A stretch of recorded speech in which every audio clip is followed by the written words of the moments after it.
So,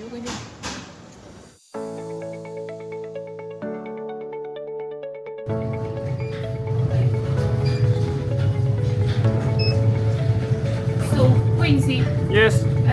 we are having a problem here with this.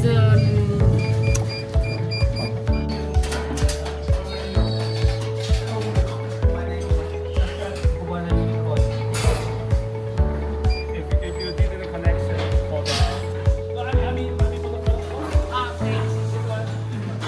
The lamp, 40. allows that. The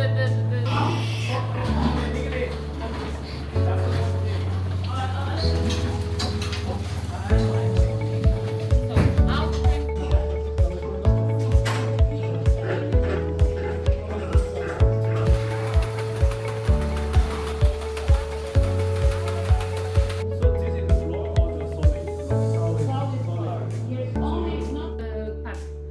Queres que abrir por parte? No. Todos ao mesmo tempo, mas é o que ele está pesado.